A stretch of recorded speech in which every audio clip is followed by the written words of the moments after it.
영대조선 최고의 여인 중전마마의 삶은 과연 행복했을까요? 새벽 5시 아직 하늘은 어둠에 잠겨 있습니다. 하지만 조선의 경복궁 중궁전에는 이미 불이 켜집니다. 시녀들이 분주히 움직이고 향로의 연기가 피어오르며 누군가의 하루가 시작됩니다.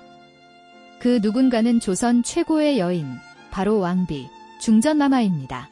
많은 분들이 중전을 떠올리면 아름다운 비단치마, 화려한 족두리, 왕의 총애를 한 몸에 받는 권력의 정점에 선 여인을 상상하실 것입니다.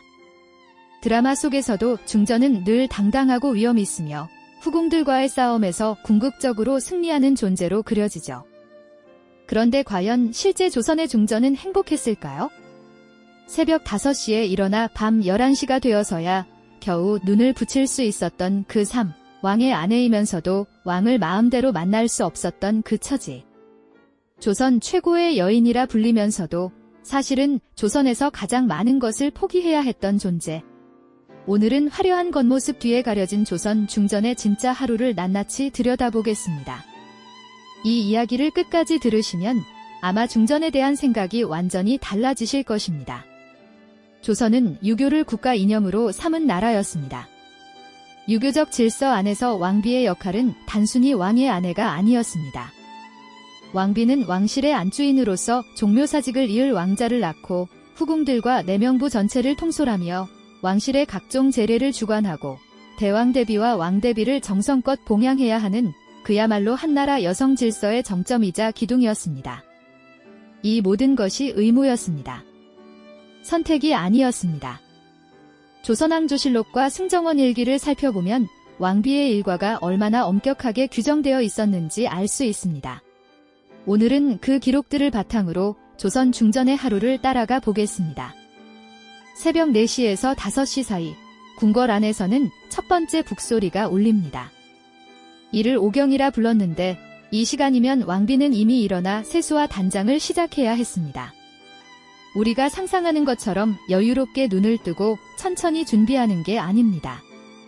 왕비의 아침 준비는 그 자체가 하나의 의식이었습니다. 왕비의 머리 모양 하나만 해도 보통 일이 아니었습니다. 가채, 즉 따은 머리를 얹은 큰머리나 어여머리를 하는 데만 2시간 가까이 걸렸습니다. 수십 개의 비녀와 장신구를 꽂는 과정도 복잡했고 예복을 갖추어 입는 것도 혼자서는 도저히 불가능했습니다. 이렇게 의복을 갖추고 나면 왕비는 드디어 첫 번째 공식 임무에 나섭니다. 바로 문안 인사입니다. 조선 왕실에서 문안 인사는 단순한 인사가 아니었습니다. 왕비는 매일 아침 대왕대비전, 왕대비전을 차례로 방문하여 어른들의 안녕을 여쭈어야 했습니다. 이 문안 인사는 비가 오나 눈이 오나 몸이 아파도 웬만해서는 빠질 수 없었습니다. 조선왕조실록을 보면 왕비가 병환 중에도 문안을 올렸다는 기록이 여러 차례 등장합니다. 인현황 후의 경우 극도로 몸이 쇠약해진 상황에서도 문안을 거르지 않으려 했다는 기록이 남아있을 정도입니다. 문안을 마치면 이번에는 왕과의 문안이 기다립니다. 왕비는 왕을 직접 찾아가 하루를 시작하는 인사를 올렸는데 여기서 한 가지 중요한 사실을 짚고 넘어가야 합니다. 왕비가 왕과 함께 식사를 하거나 일상을 나누는 것은 사실 매우 제한적이었습니다. 왕의 침소는 대전, 왕비의 침소는 중궁전으로 완전히 분리되어 있었고 왕이 왕비를 찾아오는 것도 왕비가 왕을 찾아가는 것도 모두 절차에 따라야 했습니다. 이른 아침부터 시작된 왕비의 공식 일정은 오전 내내 이어집니다. 내명부 통솔이라는 막중한 업무가 기다리고 있었기 때문입니다. 내명부란 후궁과 상궁, 나인을 포함한 궁궐 내 모든 여성 관료 조직을 일컫습니다. 조선의 경우 내명부에 속한 인원이 많을 때는 수백 명에 달했는데 이 모든 조직의 총수가 바로 왕비였습니다. 후궁들의 풍계를 조정하고 상궁들의 업무를 지휘하며 내전에서 발생하는 각종 분쟁을 조율하는 것이 모두 왕비의 몫이었습니다. 특히 후궁 관리는 왕비에게 있어 심리적으로도 가장 고단한 일이었을 것입니다. 왕은 여러 후궁을 둘 수 있었고 이것은 조선의 법도로 인정된 사항이었습니다. 왕비는 이를 질투하거나 방해할 수 없었습니다. 오히려 왕비로서의 품위를 지키며 후궁들을 통솔해야 했습니다. 만약 왕비가 후궁을 지나치게 괴롭히거나 질투를 드러내면 그것은 왕비 자신의 덕목이 부족한 것으로 평가받았습니다. 여기서 잠깐 역사 속 가장 유명한 중전 중 한 분을 살펴볼 필요가 있습니다. 바로 조선 제19대 왕숙종의 왕비였던 인현왕후입니다. 인현왕후는 1681년 15살의 나이에 왕비로 책봉되었습니다. 당시 숙종은 이미 장희빈이라는 후궁에게 깊이 빠져 있었습니다. 인현왕후는 왕의 총애 없이도 왕비로서의 채통을 지켜야 했습니다. 그것이 얼마나 힘든 일이었는지는 굳이 설명하지 않아도 짐작이 가실 것입니다. 그런데 흥미롭게도 왕의 총애를 받지 못한다고 해서 왕비의 업무가 줄어드는 것은 전혀 아니었습니다. 오히려 더욱 완벽하게 자신의 역할을 수행해야만 왕비 자리를 유지할 수 있었습니다. 조선 왕조 내내 패비의 위기에 처한 왕비들이 여럿 있었는데 그 명분이 된 것은 대부분 왕비가 덕을 잃었다거나 왕실의 예법을 어겼다거나 하는 이유들이었습니다. 점심즈음이 되면 왕비에게는 또 다른 중요한 임무가 주어집니다. 바로 왕실의 각종 제례 준비입니다. 조선은 제례를 매우 중요시했는데 왕실의 주요 제사는 1년에도 수십 차례에 달했습니다. 종묘대제, 사직대제, 선왕과 선왕비의 기일 제사, 계절 제사 등 크고 작은 제례가 끊이지 않았습니다. 왕비는 이러한 제례를 앞두고 며칠에서 길게는 열흘 이상 제계, 즉 몸과 마음을 깨끗이 하는 기간을 가져야 했습니다. 이 기간 동안은 술과 고기를 먹지 못하고 상중에 있는 집을 방문해서도 안 되며 모든 오락과 향락을 삼가야 했습니다.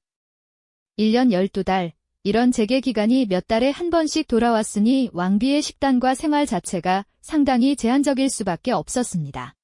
특히 왕자를 낳고 기르는 문제는 왕비에게 있어 그 무엇보다 중요한 과제였습니다. 왕자를 낳지 못한 왕비는 언제나 정치적으로 불안한 위치에 있었습니다. 더구나 후궁이 왕자를 낳는 경우 그 아이를 왕비의 양자로 들여 왕위 계승을 준비해야 하는 상황이 생기기도 했습니다. 자신이 낳지도 않은 아이를 왕실의 적자로 키워야 하는 처지. 이것이 조선 중전의 현실이었습니다. 역사 속에서 이 문제로 가장 복잡한 처지에 놓인 왕비를 꼽자면 바로 영조의 정비였던 정성왕후를 들 수 있습니다. 정성왕후는 영조의 지극한 존경을 받았지만 끝내 왕자를 낳지 못했습니다. 결국 사도세자는 영빈이 씨 소생이었고 정성왕후는 세자를 낳은 후궁을 예우하면서도 왕실 적통의 어머니 역할을 수행해야 하는 복잡한 입장에 처했습니다. 훗날 그녀의 국상을 치른 뒤 영조가 얼마나 깊이 애도했는지를 보면 왕비로서의 삶이 어떠했는지 역설적으로 느껴지기도 합니다. 저녁이 되어도 왕비의 하루는 끝나지 않습니다. 조선왕조실록에는 저녁 문안에 대한 기록도 등장합니다. 왕비는 저녁에도 다시 대왕대비전과 왕대비전에 문안을 드려야 했습니다. 하루에 2번씩 이 의례를 치르는 것은 왕비의 일상에서 빠질 수 없는 루틴이었습니다. 아침부터 저녁까지 쉼없이 움직인 뒤에야 왕비는 겨우 중궁전으로 돌아와 잠자리를 준비할 수 있었습니다. 그나마도 왕이 중궁전을 방문하는 날이면 잠자리가 늦어지거나 일정이 바뀌었습니다. 반대로 왕이 찾아오지 않은 날은 그것대로 왕의 총애를 잃어가는 것에 대한 불안함이 따랐을 것입니다. 이쯤에서 많은 분들이 한 가지 의문을 가지실 것입니다. 그렇다면 왕비에게는 아무런 즐거움도 없었을까? 꼭 그렇지는 않았습니다. 왕비도 인간인지라 자신만의 소소한 낙을 가지고 있었습니다. 자수나 서화를 즐기기도 했고 시를 짓기도 했으며 왕실의 여성 행사인 진연 때는 음악과 춤을 감상할 수 있었습니다. 봄가을로 왕실 내에서 소풍성격의 행사가 열리기도 했습니다. 하지만 이 모든 것도 절제된 범위 안에서만 허용되었습니다. 왕비가 지나치게 향락에 빠진다는 소문이 퍼지면 그것도 문제가 될 수 있었기 때문입니다. 왕비의 공간적 자유도 크게 제한되어 있었습니다. 왕비는 궁궐 밖으로 나가는 것이 매우 어려웠습니다. 출궁은 왕의 허락이 필요했고 행차가 이루어지더라도 엄격한 의전과 경호 속에 이루어졌습니다. 가마를 타고 이동하는 내내 창문을 열어 자유롭게 주변을 구경하는 것조차 쉽지 않았습니다. 심지어 친정 부모를 만나는 것도 정해진 절차를 따라야 했습니다. 가래 이후 왕비가 친정 부모를 공식적으로 만날 수 있는 자리, 즉 별궁 상봉 등은 횟수 자체가 매우 제한적이었습니다. 야사에 따르면 어떤 왕비는 친정어머니가 보고 싶어 몰래 궁녀를 통해 편지를 주고받았다가 발각되어 곤욕을 치렀다고 합니다. 물론 이것은 야사로 사실 여부를 확인하기는 어렵습니다만 이런 이야기가 전해질 만큼 왕비의 사적인 인간관계가 극도로 제한되어 있었다는 점은 분명합니다. 역사적으로 왕비의 삶을 가장 생생하게 전해주는 사료 중 하나가 바로 한중록입니다. 한중록은 사도세자의 빈궁이었던 해경궁 홍씨가 쓴 회고록으로 엄밀히 말하면 왕비가 아니라 세자빈의 기록이지만 왕실 여성이 얼마나 고단한 삶을 살았는지를 적나라하게 보여줍니다. 한중록에는 이런 구절이 나옵니다. 내 한평생 기구하고 기구하여 이 지경에 이를 줄 리 알았으리. 남편 사도세자의 죽음을 지켜봐야 했던 해경궁 홍씨의 절규가 담긴 이 문장은 왕실 여성의 삶이 얼마나 많은 것을 감내해야 하는 것이었는지를 절절하게 말해줍니다. 그렇다면 역사가들은 조선의 중전을 어떻게 평가할까요? 최근의 역사 연구에서는 왕비를 단순히 수동적인 희생자로 보는 시각을 넘어 제한된 공간 안에서 상당한 정치적 영향력을 행사했던 능동적 행위자로 재평가하는 경향이 있습니다. 실제로 조선 역사에는 정치적으로 큰 영향력을 발휘한 왕비들이 여럿 있었습니다. 수렴청정을 통해 실질적으로 국정을 이끈 왕비도 있었고 외척을 통해 정치적 기반을 구축한 왕비도 있었습니다. 제한된 여건 속에서도 이들이 발휘한 지략과 의지는 분명 높이 평가받아 마땅합니다. 반면 그 권력이 때로 부패와 전횡으로 이어진 사례도 있었다는 점도 균형 있게 바라봐야 합니다. 조선 후기 외척 정치의 폐해는 어떤 왕비가 악해서가 아니라 구조적으로 왕비가 살아남기 위해 친정 가문에 의지할 수밖에 없는 시스템에서 비롯된 측면이 컸습니다. 개인의 선악으로만 판단하기엔 너무나 복잡한 구조적 문제가 있었던 것입니다. 조선 중전의 하루를 돌아보면서 저는 한 가지 생각을 지울 수가 없었습니다.